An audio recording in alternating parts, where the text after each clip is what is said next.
Good morning, guys. In this video, I'm going to tell you what the United States Army Special Forces, better known as the Green Berets, Russia, Ukraine, and Catholic evangelism have in common. This is not a political video, but I'm going to have to give a little bit of history into the politics of things to show you the analogy, to show you the similarities. So the United States Special Forces, the Green Berets, and for my non-military folks watching, the United States military has the best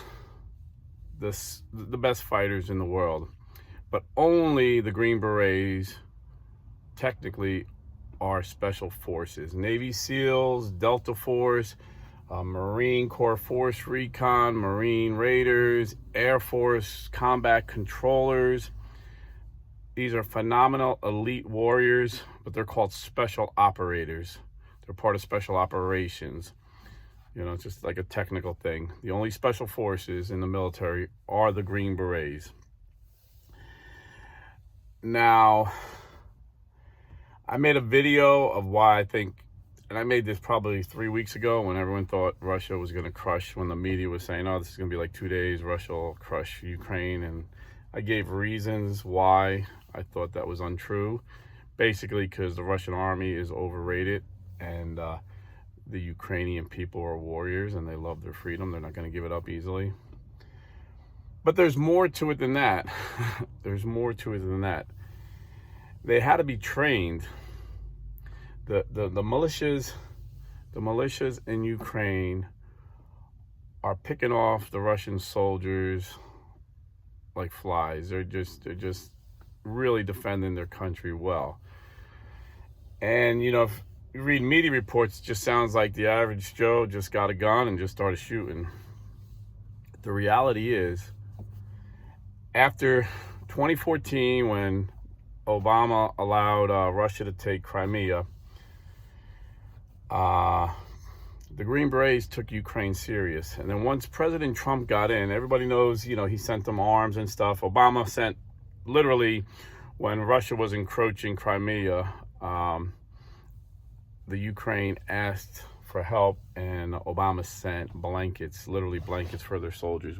And they're like, we don't need blankets, we need bullets, we need guns, we need weapons.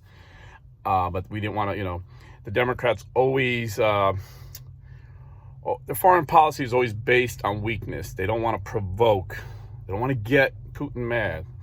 So they didn't want to give him arms and get Putin mad. That's what they say. But the reality, and I made videos about this, the reality was these guys got a lot of money from Russia. Joe Biden's family received a lot of money from Russia. And, you know, his son, Hunter Biden, received a lot of money from Ukrainians. And when his son was being investigated by the prosecutor of Ukraine, Joe Biden famously said on the video, you can see it on YouTube, I told the Ukraine president, it wasn't Zelensky, it was the guy before him, if you don't fire that prosecutor investigating my son, he didn't say that, he said, he called him corrupt, of course. If you don't fire your corrupt prosecutor, we're not going to give you $1 billion in aid. Now, this wasn't military aid, this was just money to help the country out. So we know, you know, Biden and Obama was very compromised by Russia and Ukraine. But once Trump got in, not only did Trump give them the weapons that we see, these javelins that are, you know, blowing up the tanks and all these anti-tank missiles and a lot of the weapons they have, but he sent the Green Berets in there to train these guys how to fight. See, the Green Berets, they're assassins like the Navy SEALs and the Delta Force. They know how to fight just as well as these guys, but their main focus is teaching. These are very intelligent soldiers. They're all teachers first. So they go into countries and they train militias how to fight like Green Berets. They literally have everything they need in a 12-man group. So they go there, their corpsmen can perform surgery, can do root canals and pull teeth. Their engineers could build hospital, roads, give clean water. You know, every specialty they have, they excel. These are very intelligent men, and they all know a foreign language. They all have to speak a foreign language. So they go in to these countries and they teach these guys how to fight. And this is what you see. The Russian army, I always said they're always overrated. You know, they got a lot of weapons. You know, they got a lot of nukes. So, you know, we got to take them serious and we got to be careful. But as far as their soldiers, one-on-one, our soldiers compared to the Russian soldiers is like Michael Jordan's Chicago Bulls versus JV high school team. That's just the reality of it. And when our soldiers are best of our best, the Green Berets, go over and train other people's, this is how they even the playing field. So this is why Russia can't take Ukraine, because you can't take a country just by bombing it. You got to have a ground game. You got to have guys on the ground that fight and win. So this is another reason I'm confident Ukraine will not be overtaken by Russia. Now, a lot of experts say this is going to just be a prolonged war and quagmire. So this is why us Catholics have to join with Pope Francis tomorrow when he consecrates Russia, Ukraine, and all humanity to the Immaculate Heart of Mary. He's calling us all to prayer at 6:30 tomorrow night. He's calling all the churches to open it up for Catholics to prayer. And he's got a prayer. He wants us to stay in unity. So check out your church's website or call, see if they're going to be open. If not, find one that is. And because only God can bring peace. And the most powerful prayer warrior we got is our Blessed Mother. So that's the most important thing. But the reality is, you know, faith without works is dead. And wars, you know, you have to defend yourself until peace comes. So I'm thankful for the Green Berets. But how does that relate to Catholic evangelism, and how do I see Green Berets great examples for us? Well, we all heard about, you know, SEAL Team 6 taking out Osama bin Laden. But think about it. Does anybody know who took out Saddam Hussein? Remember they captured Saddam Hussein? And they took him out alive. Think about that. How difficult that must have been. You never know who did it. Because it was probably the Green Berets, because they said it was the United States Army. It's probably the Green Berets or the Delta Force. If you remember, I had Dr. Dale Comstock, the former Delta Force operator, on my show. I'd like to get him on here and talk about the war soon. I'd be interested to get his take. But you never heard, like, I even know the guy's name, the Navy SEAL, O'Neill. I forget his first name, but his last name is O'Neill, who actually shot and killed Osama bin Laden. But you never heard about who got Saddam Hussein. And like I said, it was probably the Green Berets or the Delta Force operators or a team of both. You know, sometimes these guys work together. You know, sometimes SEALs work with them. But these guys keep everything on the down low. They never talk about what they do. Everything they do, they just take care of business. In fact, Delta Force guys wear long hair and beards. You don't even know they're in the military. Never mind, like, the best warriors in the world. And they do that because they're not looking for fame. They're not looking for fortune. They're looking to keep America safe. They're looking to keep you and me safe. And they just take care of business. And they're the best at what they do. They don't need to brag about what they do. They just get it done. And, you know, as Catholics, that's a great example. Jesus told us, hey, when you give to the poor, don't be like the Pharisees and say, oh, look at me. Look how much money I'm giving. I tithe. You know, I give more than a tithe. I give 12%. I give 11%.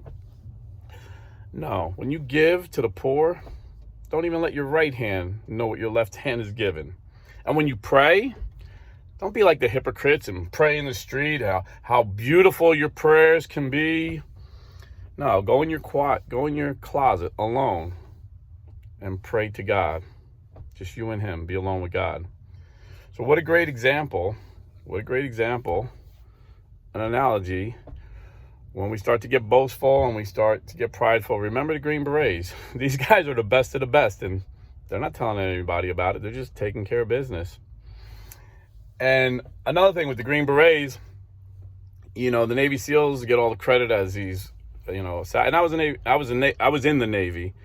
So I love the Navy SEALs. I think these guys, I admire all these guys. They have my utmost respect, and I know these guys are killers. And these guys are, all these special operators are world-class athletes. But more than that, they're mentally tough. You know, I talked to a SEAL years ago, and he said the first guys that drop out of training are these big muscle-bound guys. I think there's some science behind there. It takes more oxygen to get all the muscles out. I'm not, positive how that works. But he said more importantly than that, they didn't have the mental toughness. You know, they really didn't have the mental toughness because, as one guy said, they weren't used to people telling them they suck. They're used to people telling them how awesome they are. And he said, I grew up my whole life people telling me I suck and I'm not going to be able to get it done. So you just do it, But the Navy SEALs used to be real quiet operators like the Green Berets and the Delta Force are. But it started changing when they needed to triple their force size. And they're like, how are we going to recruit guys if nobody knows about us? So I think they were kind of encouraged to tell people about what they do. I mean, there's a lot they do we don't know, but some things, they take glory and they get on YouTube. And I think that was, I don't think they were doing anything wrong. But the Green Berets and the Delta Force, they're still old school special operators. They don't talk about what they do. But when it comes down to the fight, the Green Berets can fight just as hard and just as tough and just as vicious and violent as the Navy SEALs. They're trained in the same tactics, close quarter combat, the weapons. A lot of these guys go all to the same schools, And but their main thing is to teach. And as Catholics, just think about that. St. Peter said we should always be ready to give a defense of what we believe. So we want to train people. Imagine if we're just training other Catholics, about the faith, about the Bible, how to defend the faith, how to defend the Bible. But when the fight comes on and someone's attacking our faith, we're ready to throw down with Bible verses. We know the Bible better than anybody. Imagine we can use apologetics better than anybody. We're down for the fight. But we don't brag about it, And everybody has different gifts, There's a lot of my subscribers that know a lot more about the Catholic faith. There's a lot of my subscribers that know a lot more about the Bible than I do. But they're not called to do a YouTube channel. God didn't make them that way. That's not their nature. They would just feel funny doing it. For me, it comes natural just to hold a phone and talking to it, just like I'm talking to you sitting next to me, So whatever your gift is, you use it. You could be a quiet warrior like the Green Berets, training people up, running an RCI class and giving solid, catechism to a young generation of Catholics. But we all got to be ready to give a defense like the Green Berets. One-on-one, some of them attacks you. Oh, you're Catholic? That's a pagan religion. Oh, you're Catholic? That was started by Constantine. You're Catholic? Oh, my goodness, your Pope is a socialist. So we got to be ready. We got to be like the Green Berets. And but we got to be humble, And humility, Jesus gave up his life out of strength. They didn't take it from him because he was weak, When I grew up in the streets of Newark and Irvington, I had a lot of street fights. And the toughest guys I fought against and the toughest guys I fought with, on the same side, were all these guys that didn't talk tough. They just showed it when it was time to throw down. You're like, whoa, I didn't expect that. And the same thing, same thing in life, People that brag, they know everything, usually know the least because they're not humble enough to listen. We need to be humble. We need to win the fight by being humble. But humility, again, isn't weakness, it's strength, under control. Jesus was on the cross. He could have called down a legion of angels and wiped out every Roman soldier on the planet, but he submitted to the will of the Father. And when we submit to the will of the Father, it may look like weakness to some people, but we do it out of strength. I remember hearing a British Marine telling a pretty cool story that he was in a pub and he noticed 4 SAS guys. It's the British, I forget what it stands for now, but they're like the British Special Forces. They're the guys that we modeled our Delta Force. They're probably the most elite. Like Delta Force and those guys are probably like the two most elite warriors in the world ever. And he said these 4 SAS guys were sitting around just drinking some pints, and a big fight broke out, a big barroom brawl. And he said these guys didn't even flinch. They just kept talking and talking. And one of the guys went up to get a beer, and he's at the bar, and all these guys around him fighting, and a guy takes a wooden chair and breaks it over this guy's back. He said that SAS dude didn't even flinch. He got his beer, said, "Cheers, mate," and went back to the table and act like nothing even happened. If he wanted to, he could have killed every one of those guys in the barroom brawl. So it wasn't like he punked out at his weakness. He just knew that he wasn't called to this fight. He was called to a greater fight, freedom for England and for the Western world. So be thankful for our Green Berets out there, because they're keeping the world safe for us, and they're doing it quietly. They're not getting a whole bunch of fanfare. And, you know, I've talked to a couple of these guys, and they leave their families. Their deployments are like 18, 20 months at a time. That's pretty rough, you know, leave your wife and kids, because they literally go into another country and become part of that village. I mean, it'd be like 12 guys go into a village of foreigners and help them out, win their trust, you know.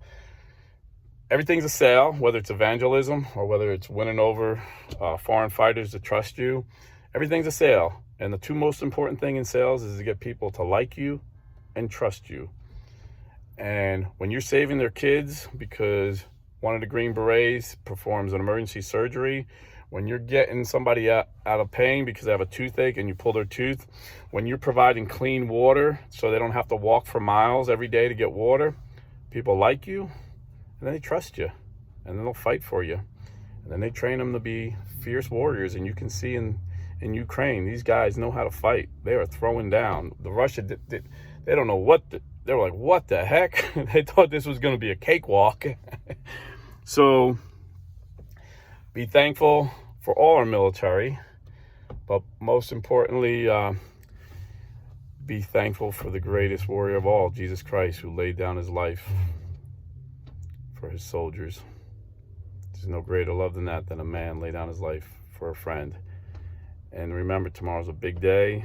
Get to your church, or get to a church that's praying. And Pope Francis is going to consecrate Russia, Ukraine, and all humanity to the Immaculate Heart of Mary. God bless, and stay Catholic.